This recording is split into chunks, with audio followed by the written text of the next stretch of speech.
Back in the 90s, Microsoft didn't just dominate PCs, it wanted to dominate how you use the internet too. The problem?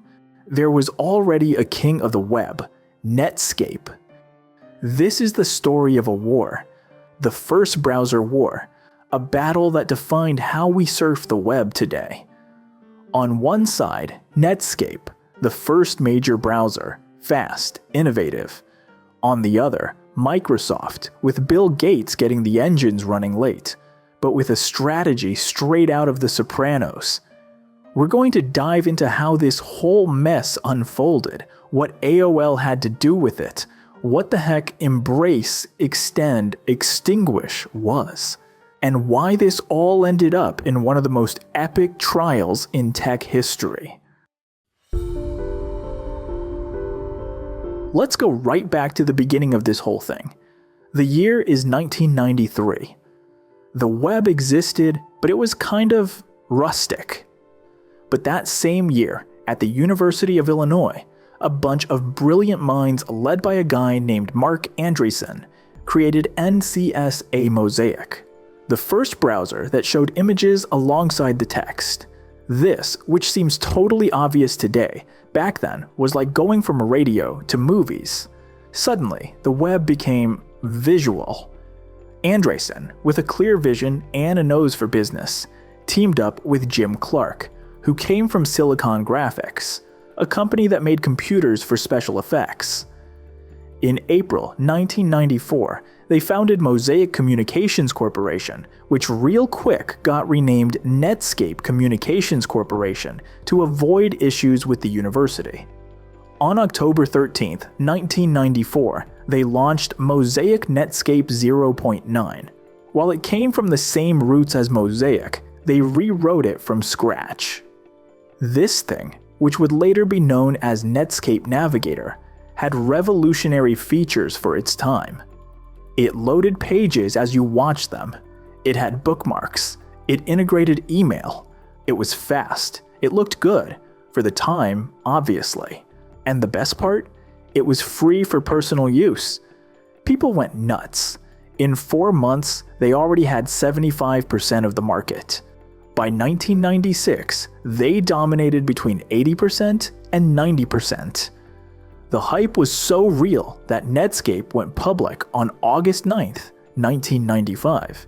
The stocks came out at $14, they doubled to $28, and on the first day, they hit $75. They closed at $58.25, valuing the company at almost $3 billion. At 11 a.m. this morning, Netscape stock went public and Wall Street went bonkers. Initially offered at a price of $28 a share, Netscape shot up to $72 within minutes. At that moment, it was one of the most successful IPOs ever. This moment marked the beginning of the internet era and the dot-com bubble that would burst years later. Netscape wasn't just a browser, it was the symbol of the new economy. While Netscape was riding the wave, Bill Gates and Microsoft were, well, they were doing their own thing. It depends on the size of the chair. I'll cheat a little bit. Yeah! They dominated the personal computer world with Windows. But they had underestimated the internet in a spectacular way. For them, the internet was just an accessory, something secondary. They almost put their future browser out as a paid extra called frosting. But Gates wasn't dumb.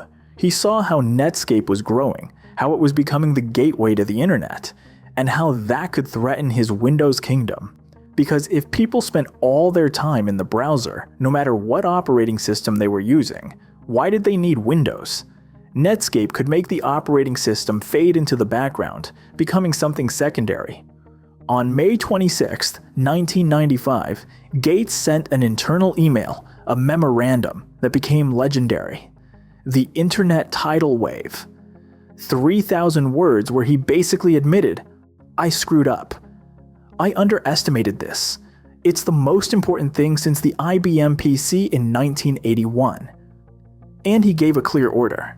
We have to match and exceed their offerings. From being an accessory, the internet became the highest priority. Microsoft, who initially thought about charging for their own browser, radically changed plans. On August 16, 1995, or maybe the 24th, the dates here are a bit of a mess, but the point is it was fast. They launched Internet Explorer 1.0. It was a modified version of an old browser called Spyglass Mosaic. It was basic, weighed 1 megabyte, and came free, included in an extra package for Windows 95 or pre-installed by PC manufacturers. It did the bare minimum, but it was there. Netscape laughed, but Microsoft learned super fast. Internet Explorer 2.0, launched in November 1995, already had support for JavaScript and more serious stuff. Internet Explorer 3.0, released in August 1996, was the turning point. They packed in support for CSS, ActiveX, Java, and gave it that famous blue E icon. Here, Microsoft was already breathing down Netscape's neck. The war, ladies and gentlemen, had truly begun. A version of Internet Explorer 3.0 now matches and in some cases surpasses many of the features of its competitor, Netscape Navigator. This is where Microsoft brought out the heavy artillery. They didn't compete fair and square. They competed aggressively. The tactics were varied, but they all pointed to the same thing: suffocating Netscape. The main tactic, the knockout blow, was bundling. That meant packaging Internet Explorer with Windows and not letting you take it off. Starting with Windows 95 in an update, and especially with Windows 98, Internet Explorer came pre-installed, no way around it. And not just that, they integrated it so deeply they redesigned Windows to depend on components of Internet Explorer. Try to uninstall it, could break Windows. Microsoft even said in court that without Internet Explorer, Windows would not function correctly. This created a giant barrier for any other browser. It was like selling you a car where the music player was welded to the engine. But they didn't stop there. They hammered out restrictive contracts with computer manufacturers like Compaq, Dell, among others. These contracts forbade them from removing the Internet Explorer icon from the desktop, changing the default homepage to put another browser first, or doing anything that didn't put Internet Explorer front and center. Imagine the pressure. If Microsoft didn't give them the Windows license, they wouldn't sell computers. Period. So, even if they wanted to put Netscape on their machines, they couldn't. Microsoft even rewarded manufacturers who favored Internet Explorer and punished those who even thought about Netscape. This gave Internet Explorer a massive distribution advantage that Netscape couldn't even dream of. But they didn't just stick to manufacturers. They also controlled the distribution channels with internet providers, or ISPs, and online services, like America Online, AOL. These were the main gateway to the internet for most people. Microsoft signed exclusive or super preferential deals with the biggest ones. The bait? Putting the AOL Access icon on the Windows desktop, something super valuable back then. In exchange for that prime spot, AOL and other ISPs committed to distributing and promoting Internet Explorer as the main browser, or sometimes the only one. The agreement with AOL, for example, said they had to promote Internet Explorer exclusively. They couldn't even mention other browsers existed. If a customer specifically asked for Netscape, they could give it to them. But there was a limit to how many copies of Netscape they could distribute in total, a mere 15% of their total shipments. David Colburn, the guy from AOL who negotiated this, later said they never would have accepted something like that if Microsoft hadn't forced them, using the Windows desktop placement as leverage. These agreements closed off one of the most important paths for Netscape to reach new users. Between the bundling with Windows and the deals with the ISPs, Netscape was caught in a vice. And the final blow, the most brutal, predatory pricing. While Netscape charged for the commercial licenses of its browser, their main source of income, Microsoft gave it away. And they announced it would be free forever. Is Internet Explorer 3.0. And there's a lot of neat new things about Internet Explorer 3.0. The product is priced to sell. They're laughing for a very important reason. Price to sell meant the product was apparently free. Computer makers had to buy Windows from Microsoft. The new browser would automatically come with it. In which case, why buy Netscape Navigator? This wasn't out of the goodness of their hearts. Internal documents showed Microsoft knew perfectly well they could make money with Internet Explorer, but decided not to. Why? Because gaining browser market share was more important than immediate money. Paul Maritz, a Microsoft executive, said it blunt in a 1997 email. Boosting browser share was the most important thing, more than making money from it. Stephen McGeady, a VP at Intel, testified that Maritz told him in 1995 the plan was to cut off Netscape's air supply by giving the browser away so they couldn't invest. They literally wanted to drown them. The famous embrace, extend, extinguish strategy also came to light. Microsoft would adopt open web standards, like an embrace, add their own proprietary extensions, extend, and then use that incompatibility so websites worked better in Internet Explorer, effectively killing the competition, extinguish. Other tactics included a super fast release cycle for Internet Explorer, churning out new versions constantly, even if they had bugs. They also pressured key partners like Intel. Bill Gates threatened Intel in 1995 with stopping support for their chips if they kept developing software that could compete with Windows or help Netscape. And the cherry on top, the marketing war. In 1997, after launching Internet Explorer 4.0, Microsoft put a giant E on the lawn of Netscape's headquarters. Netscape's response? They knocked over the E and put their mascot, the Mozilla dinosaur, on top. A corporate mascot duel worthy of, well, the 90s.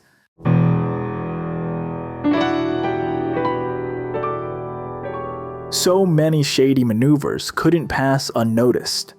In May 1998, the US government said enough and sued Microsoft. The case: United States versus Microsoft Corporation. The tech trial of the century. The accusations were serious. Illegally monopolizing the operating system market and using that monopoly to try and monopolize the browser market. Plus, illegally tying Internet Explorer to Windows, effectively forcing people to take both. Today we are taking another step to keep our marketplace competitive. The Justice Department has charged Microsoft with engaging in anti-competitive and exclusionary practices designed to maintain its monopoly in personal computer operating systems and attempting to extend that monopoly to internet browser software. The trial was a circus, a drama. The government presented solid evidence, internal Microsoft emails that said things like, browser share is still an overwhelming objective, or job number one is browser share. Heartbreaking testimonies from pressured companies. And the crown jewel, Bill Gates' deposition. Bill Gates, on video, appeared evasive. He argued about the meaning of simple words like compete. He claimed not to remember obvious things that were in his own emails.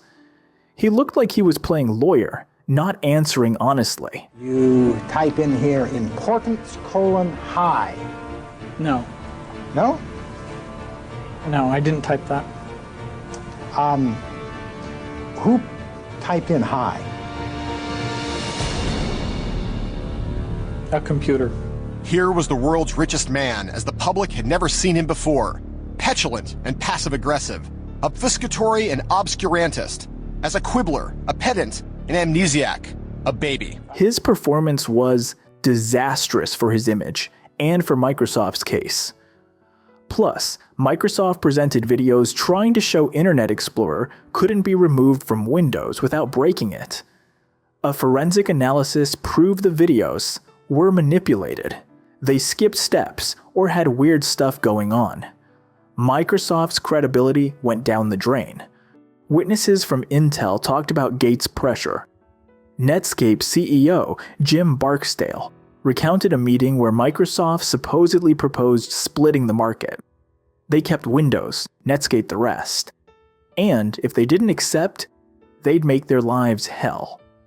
The guy from AOL explained how Microsoft gave them an irresistible offer, the Windows desktop placement, in exchange for screwing over Netscape. And the PC manufacturers told how Microsoft wouldn't let them touch anything related to Internet Explorer. The judge, Thomas Penfield Jackson, saw things clearly. In November 1999 and April 2000, he issued his findings.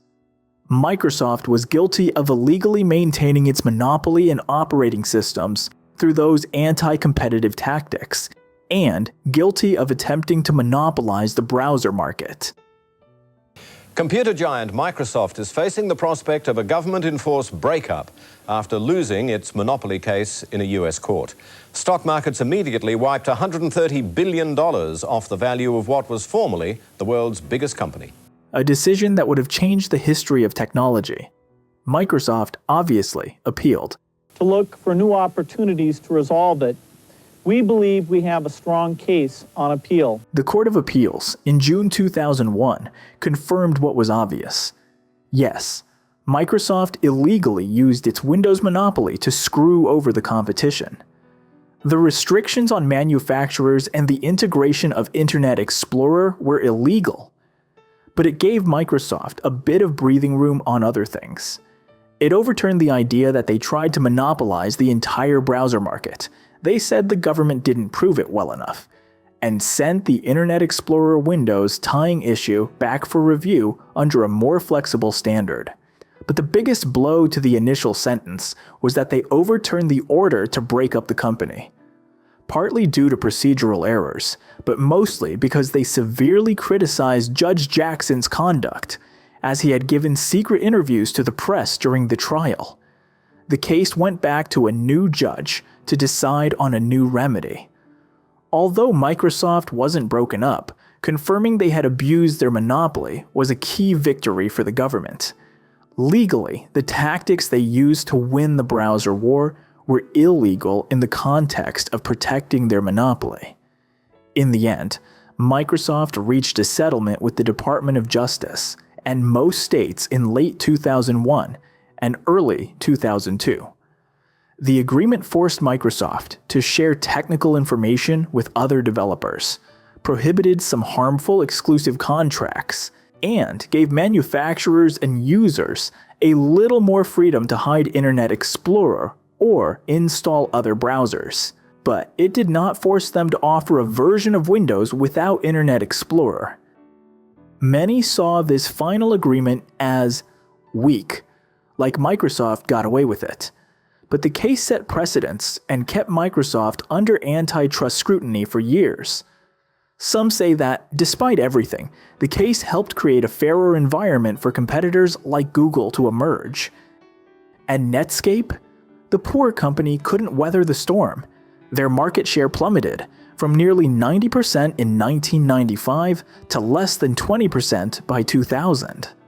Microsoft, with Internet Explorer, came to dominate almost 96% of the market between 2001 and 2004. Netscape was bought by AOL in 1998 for $4.2 billion. A ton of money, but not enough to revive it. AOL didn't know what to do with it, and Netscape Navigator was discontinued in 2003. By 2006, Netscape was less than 1% of the market. A sad end for the browser that marked the start of the internet era. And this dominance of Internet Explorer had a side effect, a terrible one. With Netscape out of the picture, Microsoft rested on its laurels. Internet Explorer 6, launched in 2001 and included with the popular Windows XP, became a living meme.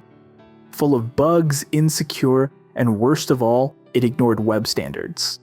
Web developers went crazy trying to make their sites work on that thing. It became known as the dark ages of web development. Lack of competition stifled innovation. We had to wait for the appearance of Firefox, born from Netscape's released code, in 2004 for competition to return and push Microsoft, very slowly by the way, to improve Internet Explorer and respect standards. A spirited cyber battle is raging in the wake of this month's release of the new web browser Firefox. If you haven't heard of it, the upstart, which can be downloaded for free, already has over 5% of the browser market. One study says Firefox's popularity has caused the market share for Microsoft's ubiquitous Internet Explorer browser to drop below 90% for the first time in years. This case set important precedents on how to apply antitrust laws to technology. And it's a reminder that competition, no matter how annoying it is for the giants, is vital for innovation. The story of Microsoft and Netscape is a cautionary tale for today's tech giants. Leveraging power, closed ecosystems, tactics to shut out others. All of that is still happening. We can't deny that, however shady, Microsoft had some brilliant ideas for getting rid of Netscape. Almost as brilliant as when it decided to save its most iconic competitor, Apple. Yeah, that Apple that in the 90s was struggling, on the verge of bankruptcy. And there appeared Bill Gates, not with a letter of apology, but with a check for $150 million. A move that seemed noble, but hit a strategy worthy of a chess master. You can click the video appearing on screen to learn about that story. If you enjoyed this trip back in time, give us a like, subscribe if you haven't, and tell me in the comments what other tech war you'd like me to cover. Thanks for watching, and we'll see you in the next video.